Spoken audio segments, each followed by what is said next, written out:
My name is Natalie, and on my 34th birthday, everything changed. I had spent months saving for the perfect designer dress, excited to celebrate at Chicago's most exclusive restaurant. When my niece Sophia deliberately threw her cranberry cocktail across the table, the red liquid spreading across my cream silk like blood time seemed to stop. "Now you look as cheap as you really are," she smirked, 17 and full of venom. My mother patted her hand approvingly. I just smiled, but inside something finally broke. If you are watching this, please drop a like and subscribe, and let me know where you are from in the comments. You will not believe what happened next. I have always been the responsible one in my family. While my sister Vanessa bounced between jobs and apartments in our hometown, I moved to Chicago and built a career in marketing. Through talent and countless late nights, I climbed from entry-level coordinator to executive director at one of the largest firms in the Midwest. My apartment overlooking Lake Michigan was a testament to those sacrifices, as was my carefully curated wardrobe and the luxury car I had purchased after my last promotion. Vanessa, 3 years older than me, had taken a different path. She got pregnant with Sophia at 20, dropped out of community college and cycled through a series of boyfriends and minimum wage jobs. I never judged her choices, but I did become the family safety net.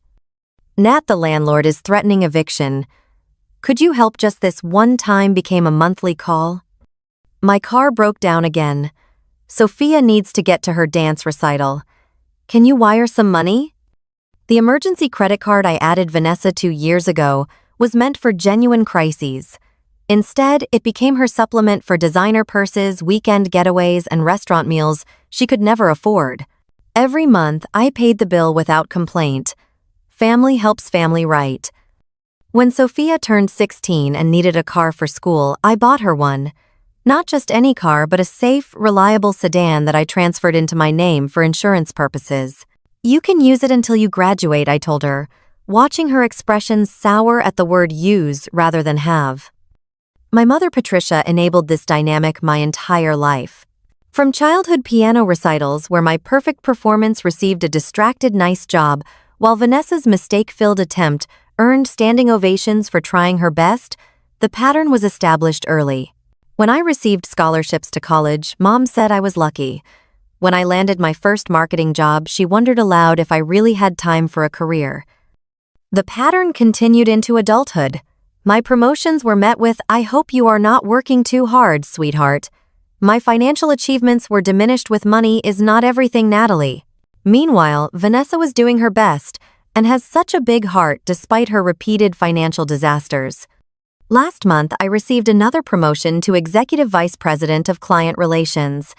The salary increase was substantial.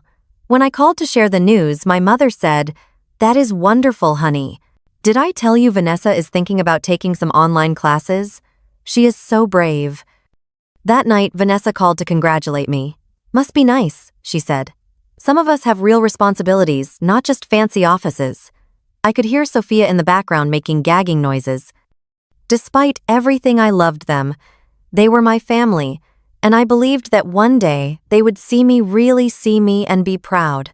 That belief sustained me through missed birthdays, backhanded compliments, and financial exploitation. When my birthday approached, I decided this year would be different. I would host a celebration at Alinea, Chicago's most prestigious restaurant. I would wear something spectacular. I would invite my closest friends and my family. Perhaps surrounded by the life I had built, they would finally understand my value. Looking back, I realize how desperately I was still seeking their approval. Success, I thought, would finally make them love me the way I had always loved them. I did not understand then that some people are determined to misunderstand you, especially when your achievements highlight their failures. Planning my birthday celebration became a project I threw myself into with characteristic precision. Alinea required reservations 3 months in advance, and I set a calendar reminder to call the moment their booking system opened. When I secured the private dining room for 8 people on my exact birthday, it felt like a sign that this celebration would finally be different. The dress was next. I wanted something special, something that represented who I had become. I spent 4 weekends visiting boutiques before finding it a cream-colored Stella McCartney silk sheath that fell just below my knees, with subtle crystal beading along the neckline. At $3,000, it cost more than I had ever spent on a single item of clothing, but when I tried it on, I knew it was perfect. The saleswoman smiled as I twirled in front of the mirror. "Special occasion," she asked, carefully folding the dress into tissue paper. "My birthday," I replied. "I am having dinner at Alenia." "How lovely, your husband must be very proud." I shook my head. "No husband, just me celebrating me." She nodded approvingly. "Even better." Invitations went out 6 weeks before the date. My closest friends responded immediately: Kate from college, now a pediatrician; Jasmine from work; Daniel and his husband Ryan, who lived in my building. All replied with enthusiastic acceptances and offers to help plan. Inviting my family was more complicated. I called my mother first. "A Thursday night," she said, sounding put out. "That is a long drive into the city on a weeknight, Natalie." "I know, Mom. I can send a car service for you if that helps." "We will see. I will have to check with Vanessa. Sophia might have dance practice." I swallowed my disappointment. "It is at Alenia. The reservation was hard to get. I would really love it if you could come." "We will try," she said. A promise I knew meant little. Vanessa's response was equally lukewarm. "Alenia is not that place super expensive." "It is my treat," I assured her. "For everyone. Sophia will need something to wear. She cannot just show up in jeans to a fancy place like that." I closed my eyes, counted to 5. "I can send you some money for a new outfit for her if that helps." "That would be the least you could do," Vanessa said, as if I was imposing by inviting them to a $1,000 dinner. "And we might be a little late. Sophia has dance until 6. The morning of my birthday, I woke up early.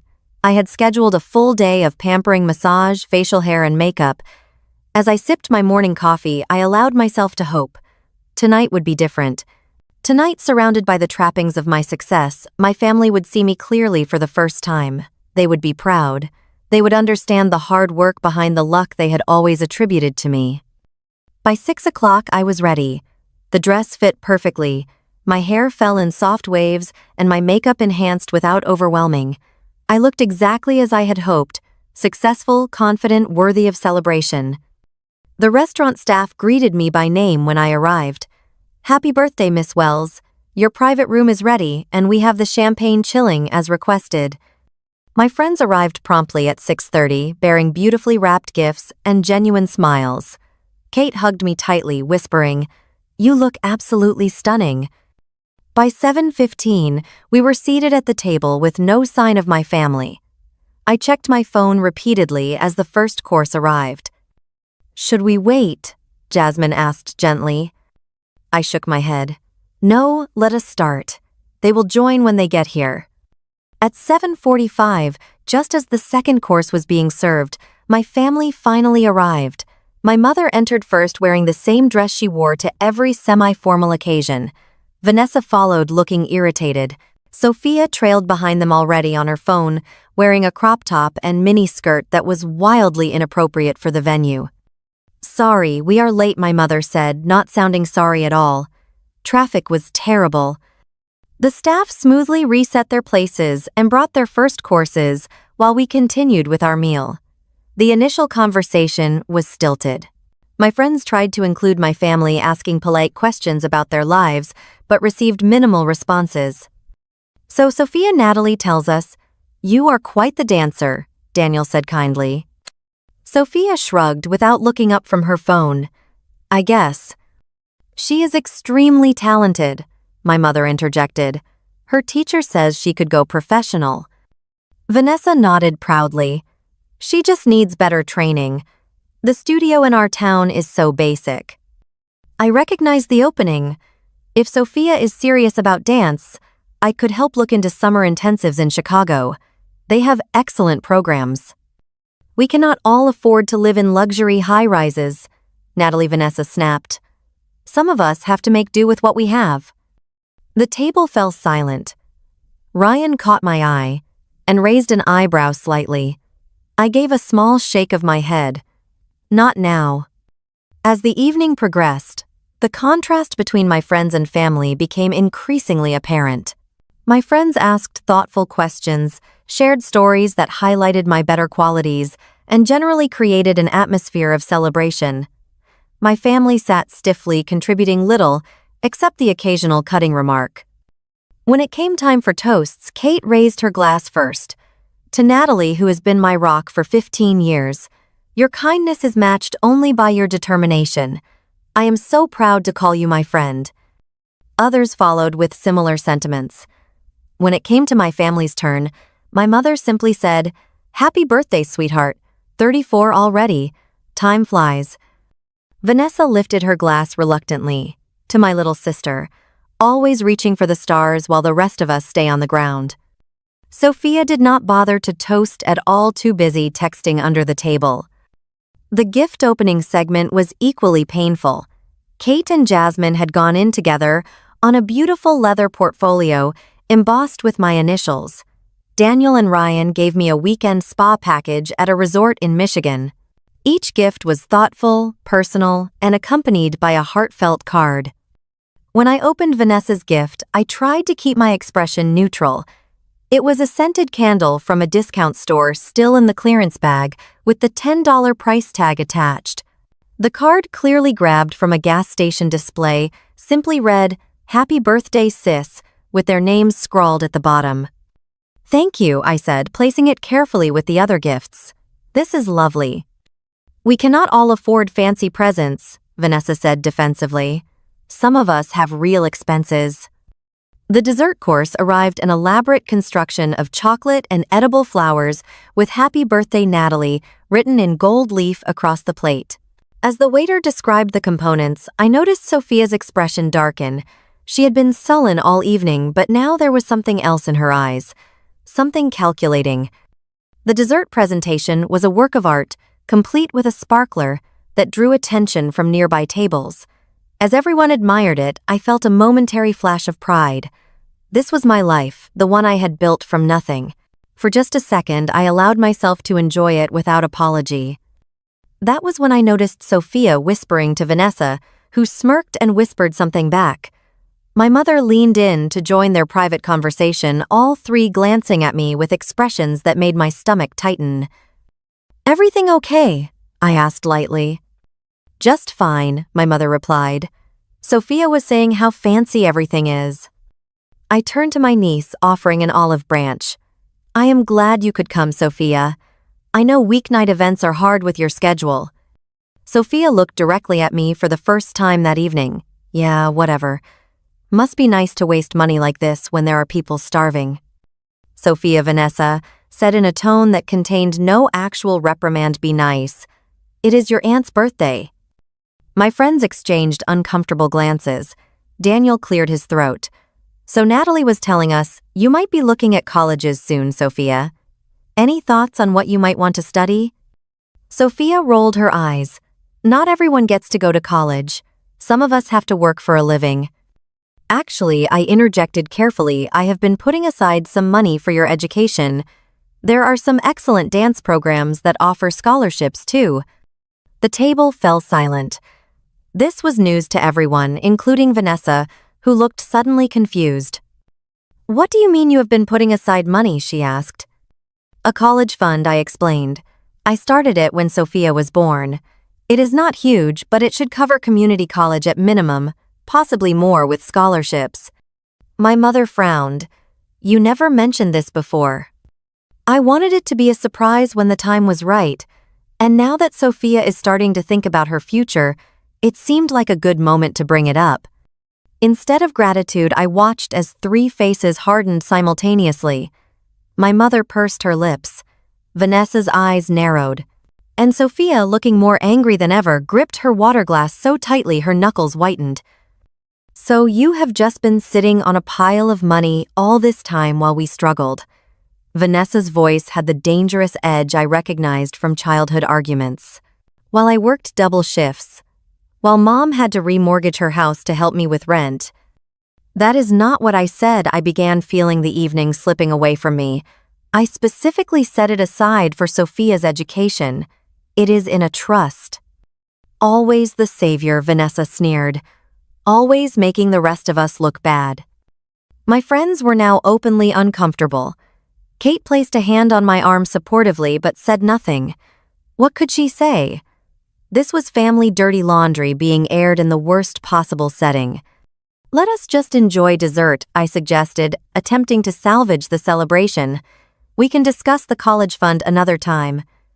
No, let us discuss it now, Sophia suddenly spoke up. I do not need your charity. I do not need anything from you. Sophia, honey, my mother tried to intervene. Your aunt is just trying to help. She is trying to control everything, like she always does, Sophia shot back. Walking around like she is better than everyone because she has money. Acting like we should be grateful that she throws us her scraps. The restaurant seemed to go quiet around us, though I knew it was just my focus, narrowing to this horrible moment. The beautiful evening I had planned for months was disintegrating before my eyes. That is not true, I said quietly. I love you. I want to help because you are my niece and I care about your future. Sophia stood up abruptly, grabbing her nearly full glass of cranberry cocktail, a non-alcoholic version the restaurant had prepared, especially for her. You want to know what I think of your help, she said, voice rising. You want to know what I think of your fancy dress, and your fancy restaurant, and your fancy life. Before anyone could react, she tossed the contents of her glass directly at me.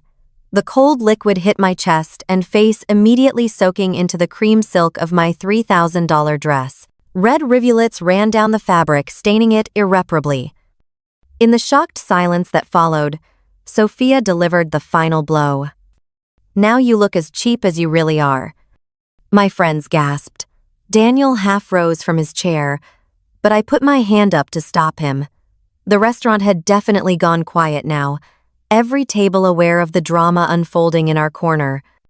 I expected my mother to scold Sophia, to apologize profusely, to do something to acknowledge the cruelty of what had just happened. Instead, she patted Sophia's hand. I think we should go, she said, standing up. Natalie, this was all a bit much. You know how teenagers can be when they feel uncomfortable. Vanessa was already grabbing her purse. We told you this place was too fancy. You should have done something simple if you wanted us to come. I sat, frozen red liquid dripping from my ruined dress onto the white tablecloth. I could feel eyes on me from every direction. The staff hovered uncertainly nearby, unsure how to proceed. It is fine, I heard myself say, voice steady despite everything. Thank you for coming. As they walked out, leaving me humiliated in front of my friends and a restaurant full of strangers, I maintained my composure. I dabbed at my dress with a napkin, knowing it was futile. I smiled at my concerned friends. Well, I said, I guess the party is ending early. Kate immediately moved to the chair beside me, putting her arm around my shoulders. Natalie, I'm so sorry. That was unacceptable. Jasmine was already talking to the waiter, arranging for our bill to be settled and our remaining desserts to be packed up.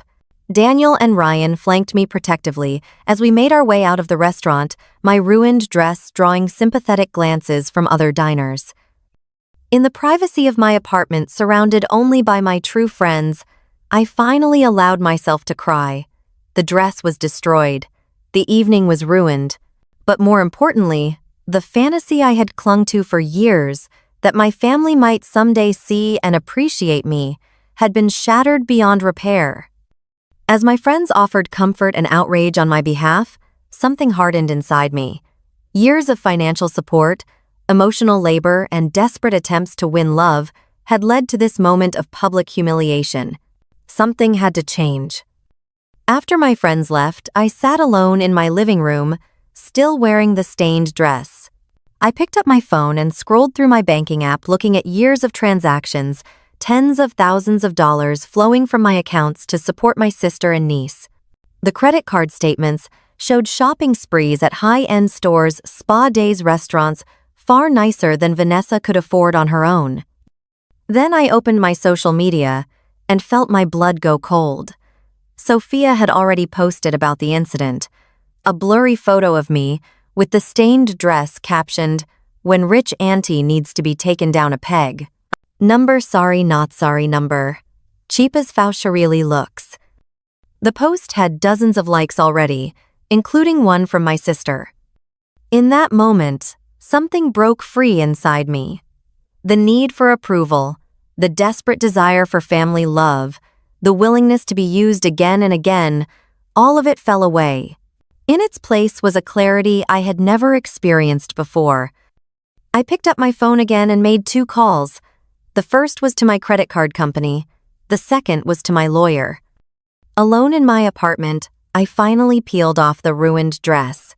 $3,000 of silk and beading destroyed in seconds by deliberate cruelty. I hung it in my bathroom, a crimson-stained reminder of this turning point. The shower water ran hot as I scrubbed cranberry juice from my skin and hair. My mind raced through years of similar moments: Vanessa accidentally spilling wine on my graduation dress, Sophia forgetting to tell me about family gatherings, my mother dismissing every achievement with faint praise, followed by a change of subject to Vanessa's latest crisis. Why had I accepted this treatment for so long?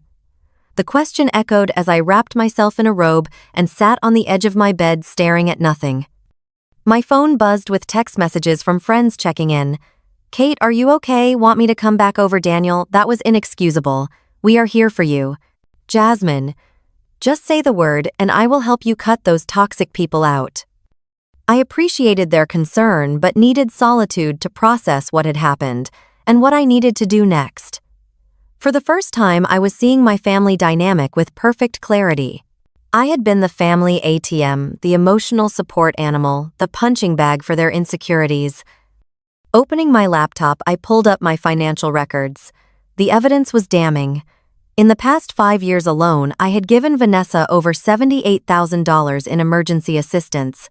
The credit card I had added her to as an authorized user showed monthly charges at clothing stores, hair salons, restaurants, and hotels. Not necessities, but luxuries. The car I had purchased for Sophia 2 years ago cost $32,000. I had paid the insurance maintenance and even gas through a monthly stipend to Vanessa. The vehicle was registered in my name for insurance purposes, but Sophia treated it as her personal property, often posting photos of herself posed against it on social media with captions like, "My ride," and "Perks of being me." Speaking of social media, I forced myself to look at Sophia's latest posts. In addition to the photo of me with the stained dress, she had posted several videos from the restaurant secretly recorded. One showed me opening Vanessa's cheap gift, zooming in on my face with a caption, "Auntie pretending to like the dollar store candle while sitting in her $1,000 dress. Number fake, number rich people problems." The comments from her friends were worse. "Did she cry when you ruined her dress? Bet she has 10 more just like it. Rich people need to be taken down sometimes." My sister had liked and commented on several of these posts with laughing emojis. My phone rang, startling me. It was Kate again, concerned by my silence. I answered, voice steadier than I expected. "I am okay," I told her. "Actually, I am better than okay. I think I finally see things clearly." "What are you going to do?" she asked. What I should have done years ago. Stop enabling them. After we hung up, I made a list of all the ways I had financially supported my sister and niece. The credit card was the most immediate issue. As the primary cardholder, I had every right to remove Vanessa as an authorized user. The car was legally mine, the registration and insurance in my name. The monthly transfers to Vanessa's account could be stopped with a few clicks. For hours, I researched my options.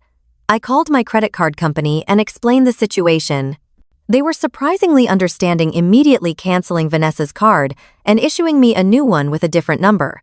I arranged for the automatic transfers to stop. I contacted a towing company about retrieving my car from Sophia's possession. Each action brought both guilt and relief.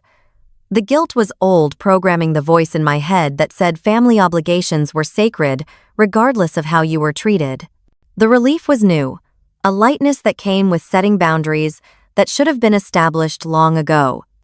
Around 2 a.m, my phone exploded with notifications.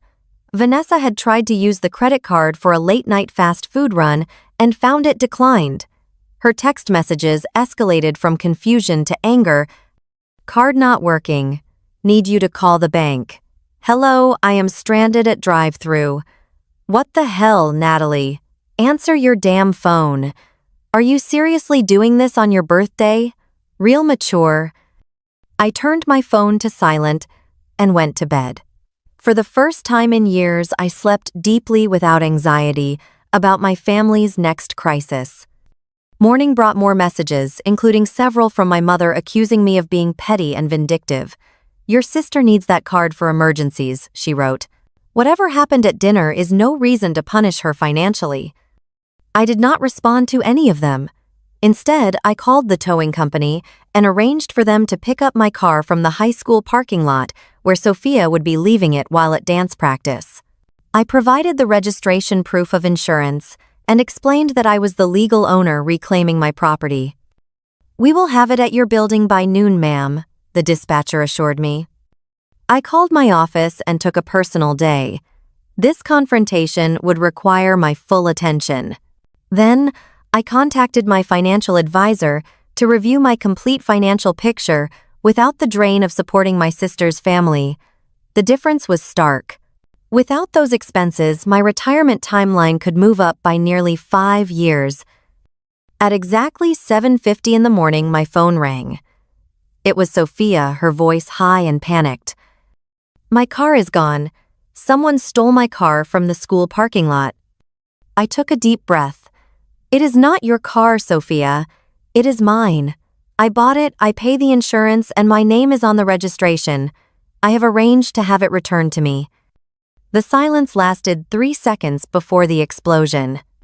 You cannot do that. How am I supposed to get to school to dance? This is illegal. It is perfectly legal. As I said, it is my car. Is this because of last night? Are you seriously this petty? It was just a joke. Humiliating me in public, destroying my dress, and posting mocking videos online is not a joke. Those are deliberate acts of cruelty. And yes, this is a consequence of your behavior, but it is also long overdue. The car was always mine, temporarily loaned to you. I am simply reclaiming my property. She began to cry the manipulative sobs I had heard many times before when she did not get her way. Please, Aunt Natalie. I need the car. I will die if I cannot get to dance. I will delete the posts. I am sorry. I am sorry too, I said, surprised to find I meant it. But my decision is final. I hung up as she was still pleading. Within minutes, Vanessa was calling. I let it go to voicemail, then listened to her rage-filled message accusing me of destroying her daughter's life over a little spilled drink. My mother called next, her voice tearful, as she begged me to reconsider to not punish Sophia for one mistake. One mistake. As if last night existed in isolation from years of similar behavior. As if I had not endured a lifetime of being treated as both cash machine and emotional punching bag. I texted them all the same message: I am available to talk in person at my apartment at 3 this afternoon. We have much to discuss about our future relationship. Then I began gathering evidence. Bank statements, credit card bills, car payments, insurance documents, screenshots of social media posts, everything laid out in clear, undeniable detail. By the time they arrived, I would be fully prepared to show them exactly what they were losing through their behavior. The towing company called at 11:30. We have secured the vehicle, ma'am. There was a young lady who attempted to prevent us from taking it, but we explained the situation and showed her the documentation you provided. The car will be delivered to your address within the hour. I thanked them, adding an extra tip for handling what must have been a difficult scene. Then I ordered lunch, ate calmly, and prepared myself for the confrontation to come. For the first time in my adult life, I was not afraid of my family's disapproval. Their power over me had been broken by one cranberry-soaked evening of clarity. The morning after my birthday, disaster unfolded with methodical precision. I woke early after a surprisingly restful sleep, made coffee, and reviewed my action plan. The clarity I felt was almost euphoric, like breaking the surface after years underwater. My first call was to the credit card company at exactly 8 a.m. when their customer service opened. Good morning, this is Natalie Wells. I need to remove an authorized user from my account immediately. The representative was professional but curious. May I ask the reason for the removal? The authorized user has misused the card for non-emergency personal expenses against our agreement. I understand, Miss Wells. I can take care of that right away. You should know that any pending charges will still be processed, but no new charges can be made after we deactivate the card. That is fine. And I would like a new card issued to me with a different number. Of course. We will rush that to you. Is there anything else I can help with today? No, thank you. That takes care of everything. The entire call took less than 10 minutes. After years of paying Vanessa's excessive charges without complaint, it felt surreal how easily I could end the financial drain. One phone call and a major avenue of exploitation was closed. My second call was to my friend Thomas, who happened to be a lawyer specializing in property law. Natalie, I heard about last night from Kate. Are you okay? I am getting there, I replied. I need some quick legal advice about a car. I explained the situation: the car purchased in my name, used exclusively by Sophia, with me paying all associated costs. You are on solid legal ground, he assured me. The vehicle is registered to you, you pay the insurance, and there is no documented gift transfer. You can reclaim it at any time. Even if I previously told her she could use it through high school? Verbal agreements like that are hard to enforce, especially with a minor. And use is not the same as own. You have every right to take back your property. Relief washed over me. Thank you, Thomas. I will be careful to document everything. My third call was to a reputable towing company.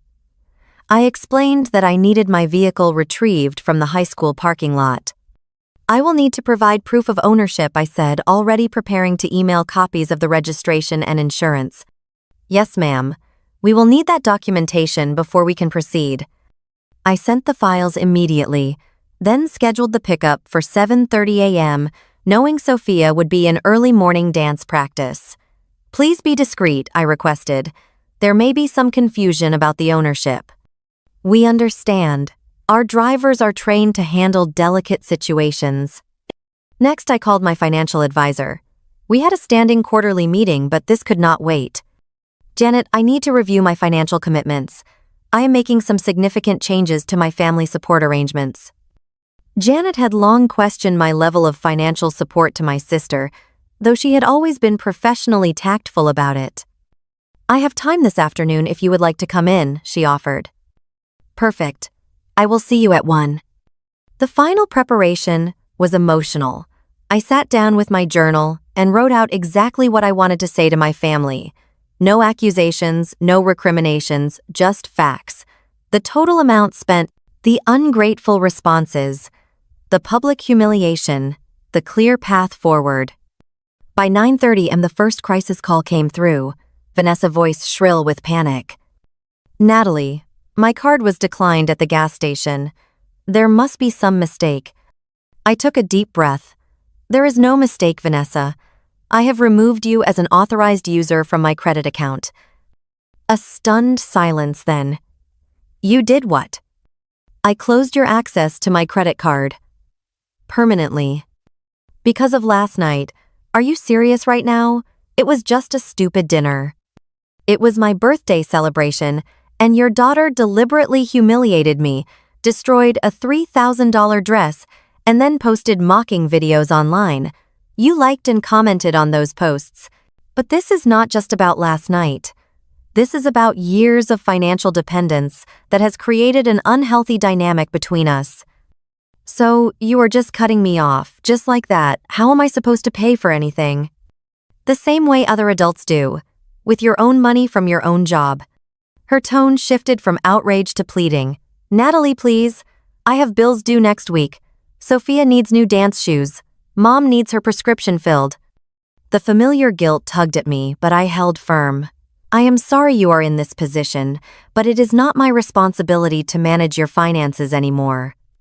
You selfish bitch, she hissed, reverting to anger when manipulation failed. After everything I have done for you. What exactly have you done for me, Vanessa? Please enlighten me. When she had no answer, I continued. I am available to talk in person at my apartment at 3 this afternoon. We should discuss this face to face. I hung up as she was still sputtering threats and insults. The next call came at 7:55 a.m. right on schedule, Sophia's voice trembling with panic and fury. My car is gone. Someone stole it from the school lot. It is not your car, Sophia, I corrected calmly. It is my car. I bought it, I pay for the insurance, and the registration is in my name. I have arranged to have it returned to me. Her shock was audible. You cannot do that. I need that car. You needed transportation, which I provided. You have now lost that privilege. Because of the dress, are you serious? It was just a joke. Deliberately humiliating someone is not a joke. Posting videos mocking me online is not a joke. Those are cruel actions with real consequences. Her voice cracked as she shifted tactics. Please, Aunt Natalie. I am sorry. I will delete the posts. I need the car for school and dance. Please do not do this. I have made my decision. We can discuss this further when you come with your mother to my apartment at 3 today. My mother called next, her voice, that particular mixture of disappointment and manipulation she had perfected over decades. Natalie, what is this I hear about you taking Sophia's car and canceling your sister's credit card over a little spilled drink? That is a rather significant understatement of what happened, Mom. And yes, I have reclaimed my car and closed the credit account I was allowing Vanessa to use. This family helps each other, she said, as if reciting scripture. We do not punish each other over small incidents. I agree that family should help each other. But help should be reciprocal and appreciated, not demanded and mocked. Sophia is just a child. She made a mistake. She is 17, Mom. Old enough to understand cruelty. Old enough to face consequences. She sighed heavily. What do you want? An apology? Fine, I am sure they will apologize if that is what it takes. What it takes for what? To get the money flowing again?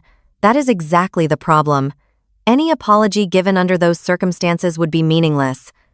So you are just cutting them off. Your own family. I am setting boundaries that should have been set long ago. We can discuss this further when you all come to my apartment at 3. My meeting with Janet, my financial advisor, was revelatory. She created a spreadsheet showing my financial support of my family over the past 5 years. The total comes to just over $106,000, she said, turning the screen toward me, not including the car. Seeing the number in black and white was shocking, and if I had invested that money instead, she ran the calculation. At a moderate growth rate, you would have an additional $122,000 in your portfolio today. And moving forward, if I stop all financial support, you could move your retirement timeline up by at least 4 years, or purchase that vacation property you have been considering, or both. The possibilities expanded before me. Freedom from financial obligation meant freedom to live my own life fully. By the time I returned to my apartment, the towing company had delivered my car to the building's garage. The attendant handed me the keys with a sympathetic smile. Young lady at the school was pretty upset, he commented. Kept saying it was her car. Family misunderstanding, I said simply. Thank you for handling it professionally. I spent the next hour preparing my apartment for the confrontation to come. I set out the financial documents on the dining table. I printed screenshots of Sophia's social media posts. I made coffee and set out water, but no snacks or other comforts. This was not a social visit. At precisely 2:55 p.m., my building's security called. Miss Wells, there are 3 people here to see you, a Vanessa, Sophia, and Patricia Wells. Please send them up, I replied, straightening my shoulders. The knock came moments later, 3 sharp raps that somehow conveyed fury. I opened the door to find exactly what I expected. Vanessa red-faced with anger, Sophia puffy-eyed from crying but still defiant, and my mother wearing her martyred expression. Come in, I said calmly. We have a lot to discuss. They entered my apartment like invaders. Vanessa storming in first, with barely contained rage, Sophia sulking behind her and my mother bringing up the rear with an expression of sorrowful disappointment that had cowed me since childhood. "Sit down," I said, gesturing to the dining table where I had arranged the documents. "I am not sitting anywhere until you explain yourself," Vanessa snapped. "How dare you strand my daughter at school? How dare you cancel my credit card without warning?" I remained calm. "The car is registered in my name. I pay the insurance. It is legally mine. You gave it to Sophia. I allowed her to use it. There is a significant difference." My mother stepped forward, adopting her peacemaker role. "Natalie, honey, I understand you are upset about what happened at your birthday dinner. But this response is extremely disproportionate." "Is it?" I asked, pulling out a chair for myself and sitting down. "Please, all of you sit. I want to show you something." Reluctantly, they took seats around the table. Sophia immediately slumped in her chair, arms crossed defensively over her chest. "These are my bank records. For the past 5 years, I began sliding a folder toward them. They show every transfer made to Vanessa's account. The total is $47,632. Vanessa's eyes widened slightly, but she said nothing. "These are the credit card statements for the account I allowed you to use for emergencies." I continued pushing another folder forward. "The total charges come to $30,418. Items purchased include designer clothing, restaurant meals, concert tickets, and spa treatments. Not what most people would consider emergencies." My mother cleared her throat uncomfortably. "Family helps family, Natalie. You have been blessed with financial success." "I have worked extremely hard for my financial success," I corrected her. 60 to 70-hour weeks for years, sacrificed relationships and personal time, earned every promotion through excellence. I turned to the next document. This is the purchase agreement for the car Sophia has been using. $32,000 plus insurance and maintenance costs of approximately $4,000 annually, all paid by me. Sophia had the grace to look slightly ashamed, though she still would not meet my eyes. "The total financial support I have provided over the past 5 years comes to $106,000, I concluded, money freely given out of love and concern for your well-being." The room was silent as they absorbed this information. Vanessa looked stunned, as if seeing the total amount for the first time made her realize the extent of her dependence. "And this," I said, placing my tablet on the table, "is how my generosity has been repaid." I opened the screen to Sophia's social media page, showing the posts from the previous night, the photo of me with the stained dress, the videos secretly recorded during the dinner, the mocking captions and cruel comments. "Sophia, would you care to explain why you thought it appropriate to humiliate me publicly, then share that humiliation with hundreds of people online?" She squirmed in her seat. "It was just a joke. Everyone posts stuff like that." "A joke is something everyone laughs at. Did you see me laughing when you threw your drink on me? Did you think I would find it amusing to have a $3,000 dress ruined?" "You can afford another one," she muttered. "That is not the point. The point is respect, basic human decency, neither of which you demonstrated last night." I turned to Vanessa. "And you liked these posts. You commented with laughing emojis. You encouraged this behavior." "I did not think it was that serious," she defended weakly. "And you," I said finally to my mother, "when Sophia threw her drink on me, you took her side. You comforted her as if she was the victim." My mother looked genuinely confused. She was upset. She was upset because she had just deliberately humiliated me in public, and your first instinct was to comfort her, not to address her appalling behavior. I stood up and walked to the window, gathering my thoughts before turning back to face them. "For years I have supported you financially and emotionally. I have never asked for anything in return except basic appreciation and respect.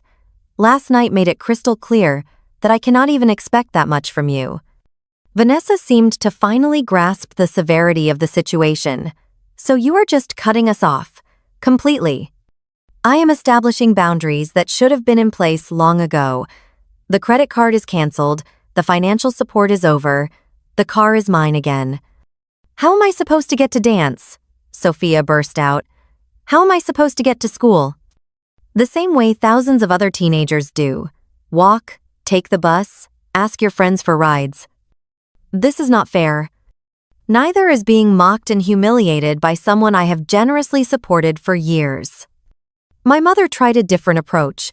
Natalie, I understand you feel hurt, but this feels like punishment and family should not punish each other. This is not punishment. These are natural consequences. When you mistreat someone who has been supporting you, that support may end. The reality of their situation was beginning to sink in. Vanessa looked pale. The rent is due next week. I cannot make it without your help. I am sure you will figure something out, perhaps a second job or a roommate. And Sophia's dance classes, her college fund? The college fund still exists. It is in a trust that she can access when she enrolls in higher education. As for dance classes, that is something you will need to budget for yourself now. Sophia's eyes widened. So you are not taking away the college money? Number. That was always for your education, and it will remain for that purpose. But everything else, all the extra support is over. A heavy silence fell over the room. My family exchanged glances, seemingly at a loss for how to proceed. The dynamic had shifted so dramatically that their usual tactics, the guilt and manipulation, the anger and tears, were not working. I cannot believe you would do this to your own family, my mother finally said, falling back on emotional manipulation. After everything we have been through together. What exactly have we been through together, Mom? When have any of you supported me through a difficult time? When have you celebrated my successes without jealousy or resentment? When have you shown me 1/10 of the consideration I have shown you? She had no answer. Vanessa, always quicker to adapt, changed tactics. Okay, we messed up. We are sorry. What do we need to do to fix this? This is not something you can fix with a hasty apology. This is about fundamentally broken patterns in our relationship. Patterns that have persisted for decades and will take significant time and effort to repair if they can be repaired at all. So that is it, you are just done with us, Sophia's voice cracked, genuine fear breaking through her teenage bravado. I softened slightly. I am not done with you.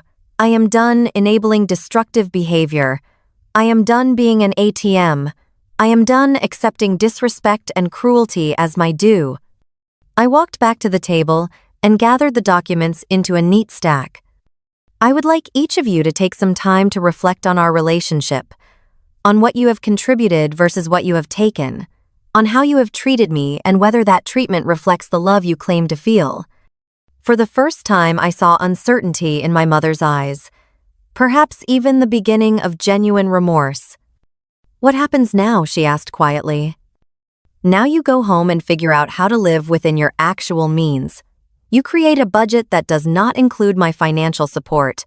You consider whether having me in your lives is important enough to treat me with basic respect and decency. I walked to the door and opened it, a clear signal that the conversation was over. I love you all, I said, surprising myself with the truth of it despite everything. But I will no longer accept being loved conditionally or treated disrespectfully. They filed out silently, the gravity of the situation finally sinking in. As my mother passed last in line, she paused. I never meant to hurt you, she said softly. I know, but you did, repeatedly, and now we all have to live with the consequences of that. The door closed behind them, and I was alone in the quiet of my apartment. For the first time in my adult life, I felt truly free. The weight of obligation, of unrequited familial love had lifted. Whatever came next, I would face it on my own terms. 6 months passed, each day a small step toward a new normal. Spring gave way to summer, and summer faded into fall. My life transformed in ways both subtle and profound. The first month after our confrontation was the hardest. My phone buzzed constantly with messages alternating between anger pleading and guilt tripping. I responded factually and calmly to direct questions, but refused to engage with emotional manipulation. Eventually the barrage slowed, then stopped entirely for 2 weeks. The silence was both painful and peaceful. Then came a text from Sophia that changed everything. I got a job at the mall. Saving for a car. Not asking for money. Just wanted you to know.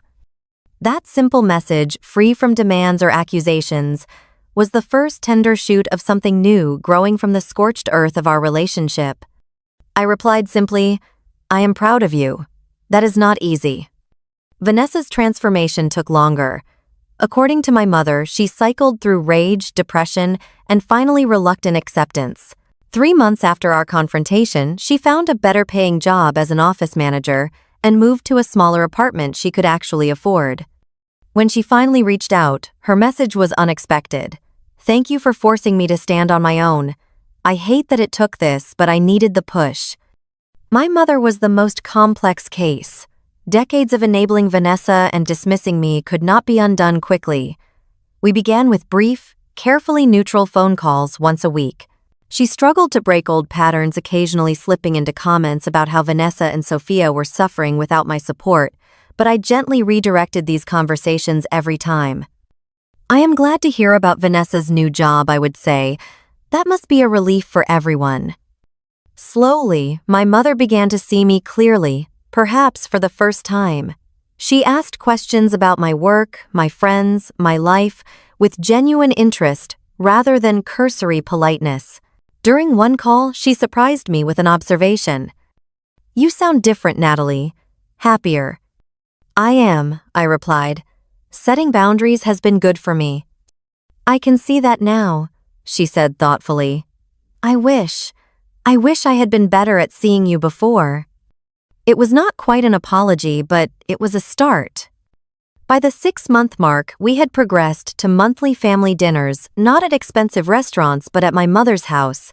Simple meals where we were relearning how to be together without the distortions of financial dependence. Sophia, now working part-time and focused on college applications, had matured remarkably. During one dinner, she asked if she could speak with me privately after the meal. We walked in my mother's garden as evening fell. I need to apologize properly, she said, looking me in the eye. What I did at your birthday was cruel and stupid. I was jealous of your life, your success. It seemed so easy for you and so hard for Mom and me. It was never easy, I told her. I worked incredibly hard for everything I have. The difference was that I took responsibility for my choices. She nodded. I understand that now. Working for minimum wage has been educational. I laughed at her dry tone. I bet it has. The thing is, she continued, I actually like earning my own money. It feels good to buy something and know it is really mine, not a handout. That is how independence works, I agreed. It is harder, but more satisfying. About college, she said hesitantly. Is that trust fund really still there? It is. Education was always the plan for that money, and it still is. Her relief was palpable. Thank you. I am applying to state schools with dance programs, more practical than my old plans. That sounds like a wise decision. As we walked back toward the house, she asked, Are we okay, you and me? We are getting there, I answered honestly. Trust takes time to rebuild. Vanessa's transformation was perhaps the most profound. Without the safety net of my financial support, she had found resources within herself she never knew existed. She was taking night classes in accounting, building skills for long-term career growth. During a rare sister lunch, just the two of us, she confessed, I resented you for so long. Your perfect life, your freedom. I told myself you had it easy because you did not have a child, because you left home, because you were lucky. And now I asked. Now I see that you made choices and I made choices. Different choices led to different outcomes. That is not your fault. It was the closest we had ever come to a genuine connection as adults. My mother took the longest to truly change, but small shifts were happening. She began treating me and Vanessa with more equality, acknowledging my accomplishments without immediately pivoting to Vanessa's struggles. During a private moment after dinner one night, she took my hand. I failed you as a mother, she said simply. I favored your sister because she seemed to need me more. I took your strength for granted. I am sorry, Natalie. Truly sorry. Tears sprang to my eyes at the words I had needed to hear for decades. Thank you, Mom. My own life flourished in unexpected ways. Without the constant drain of supporting my family, I had energy and resources for new pursuits. I took a photography class I had always been interested in. I dated more, no longer constantly available for family emergencies. I even took a 2-week vacation to Italy, something I had dreamed of for years. When my 35th birthday approached, I considered letting it pass quietly.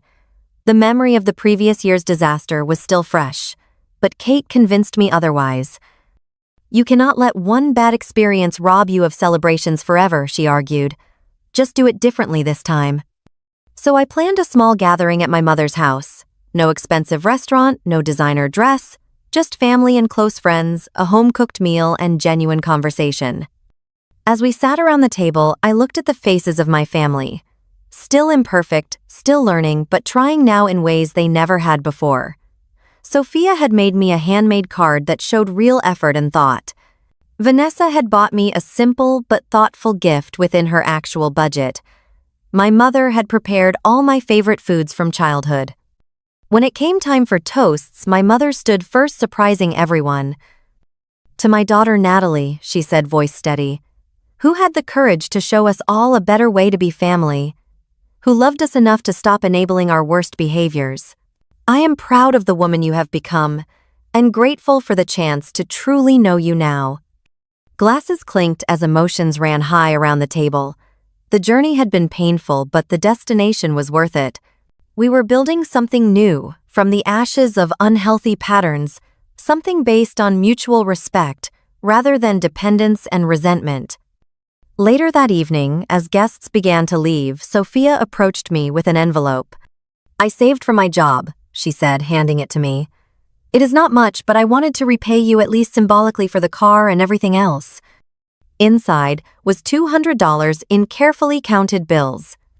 Sophia, you do not need to do this, I began. I want to, she insisted.